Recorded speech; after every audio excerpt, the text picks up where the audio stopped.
हाँ तो बच्चों, आज हम फिर से आ गए हैं आपको कक्षा 9 का मैथ पढ़ाने के लिए। आज हम पढ़ने वाले प्रश्नावली 5.1 का दूसरा क्वेश्चन और ये हमारा दूसरा लेक्चर होगा इस चैप्टर का। तो देखिए हमारा क्वेश्चन क्या करा। हमारा क्वेश्चन करा कि निम्नलिखित पदों में से प्रत्येक को परिभाषित कीजिए। क्या इसके लिए कुछ ऐसे पद हैं जिनको परिभाषित करने की आवश्यकता है, वे क्या है और आप इन्हें कैसे परिभाषित कर सकते हैं।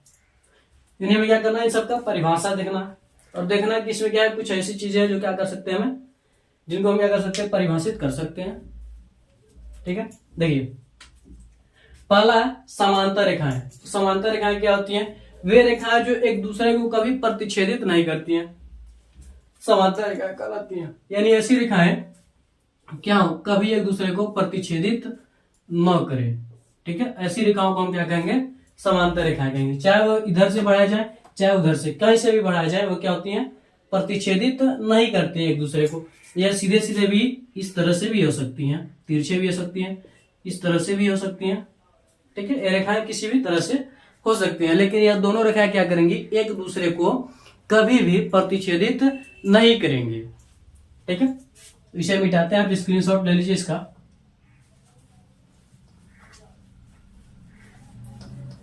अब देखिए अगला है लंब रेखाएं।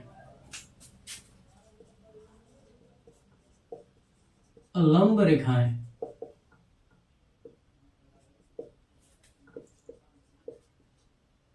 ऐसी रेखाएं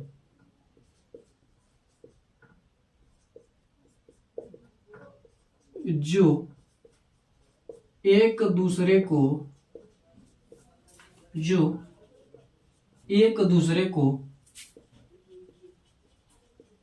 समकोण यानी 90 अंश के कोण पर प्रतिच्छेद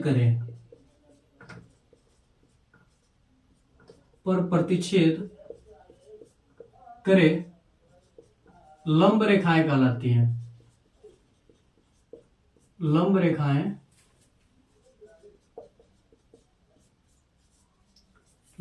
कहलाती हैं। ऐसी दो रेखाएं जो क्या करें, एक दूसरे को 90 अंश पर प्रतिच्छेद करें, लंब रेखाएं कहलाती हैं। जैसे मान लीजिए क्या 90 अंश पर क्या कर रही है, प्रतिच्छेद कर रही है, तो क्या कहलाएंगी, लंब रेखाएं कहलाएंगी। ठीक है, अगर इस तरह से भी है, कुछ इस प्रकार से है, तो यहां पर क्या बना, 90 अंश का कोण बना, तो यह भी क्या होगा, लंब होगा। ठीक है, क्या कहलाएंगे, लंब रेखाएं कहलाती हैं या फिर कहलाएंगी। ठीक है, तो इसका भी आप स्क्रीनशॉट ले लीजिए। इसे भी हम मिटाते हैं। स्क्रीनशॉट आप इसका भी ले लीजिए, इसे भी हम मिटाते हैं।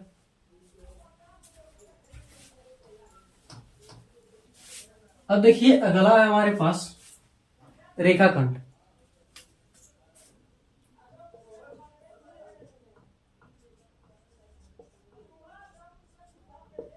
रेखाखंड का मतलब है रेखा का एक खंड। यानी कह सकते हैं ऐसी रेखा जिसके दो अंत बिंदु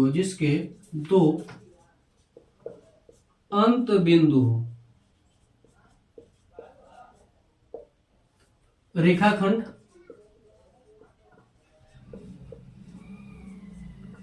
कहलाती है। क्या कहलाती है, रेखाखंड। ऐसी रेखा जिसे क्या हो, दो अंत बिंदु, जिसे क्या हो, दो अंत बिंदु क्या कहलाती है, रेखाखंड कहलाती है। जैसे मान लीजिए कोई रेखा बढ़ती चली जाएगी, लेकिन यहाँ पर क्या हो, दो इसके क्या हो, अंत बिंदु ए और बी, तो यह क्या कहलाएगी, रेखाखंड कहलाएगी। क्या कहलाएगी, रेखाखंड कहलाएगी। अगर ऐसे है तो हम क्या कर सकते हैं, इसको जितना चाहे उतना खींच सकते हैं, यहां से। ठीक है, तो यह क्या होगा, रेखा। लेकिन जिससे क्या हो, दो अंत बिंदु हो, वह क्या कहलाएगा, रेखाखंड कहलाएगा। तो आप इसको भी क्या कीजिए, स्क्रीनशॉट ले लीजिए इसका भी। इसे भी हम मिटाते हैं। अगला हमारे पास वृत्त की त्रिज्या। वृत्त की त्रिज्या देखिए कई लोग क्या करते हैं, कई तरीके से परिभाषित करते हैं। कई लोग क्या करते हैं, कई चीजों को कई तरीके से परिभाषित करते हैं, उनका भी सही है और हम जो पढ़ा रहे हैं वो भी सही है। ठीक है, तो आप कई कई बार होता है कुछ अलग तरीके से बता देते हैं टीचर, तो वह गलत नहीं है, वह भी सही है। ठीक है, अपना अपना तरीका होता है बताने का।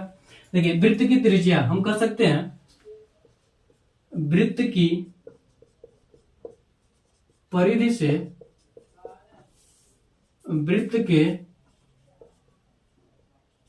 केंद्र, वृत्त की परिधि से वृत्त के केंद्र तक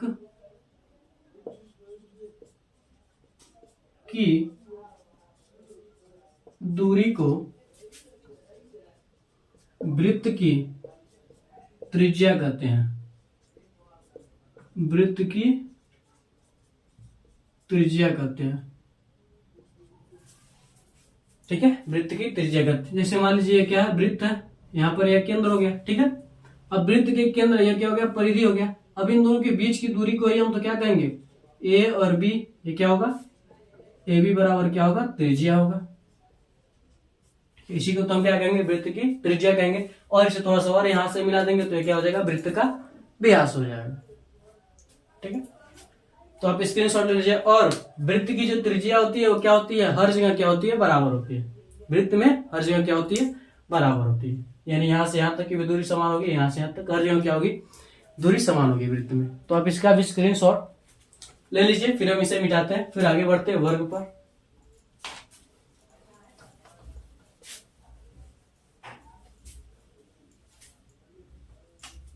वर्ग देखिए क्या होता है, वर्ग में हम कह सकते हैं कि वह चतुर्भुज, वह चतुर्भुज जिसके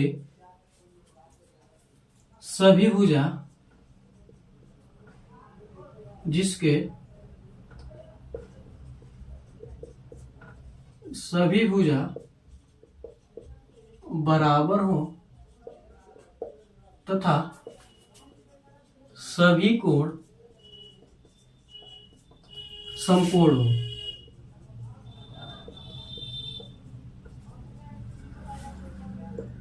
वर्ग कहलाता है।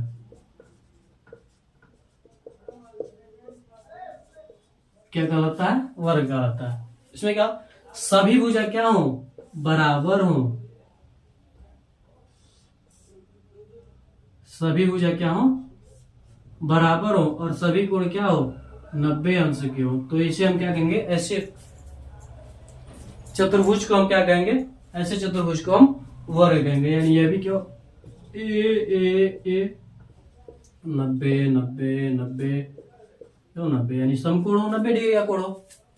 ठीक, तो यह क्या होगा, हमारे पास चतुर्भुज का क्या होगा, डिफिनेशन होगा। ठीक है, तो आप इसका स्क्रीनशॉट ले लीजिए, इसका भी क्या कीजिए, आप स्क्रीनशॉट ले लीजिए। तो मैं आशा करता हूं कि आपको एक क्वेश्चन के उत्तर और क्वेश्चन भी अच्छे तरीके से समझ में आएगा, परिभाषाएं आपको अधिकतर याद हो गई होंगी। तो अगर ये वीडियो आपको अच्छा लगा हो तो आप हमारे चैनल को सब्सक्राइब करके बेल आइकन को जरूर दबा लीजिएगा, और इस वीडियो को लाइक करके अपने दोस्तों में जरूर शेयर कर दीजिएगा। तो मिलते हैं अगले वीडियो में, तब तक के लिए जय हिंद, जय भारत।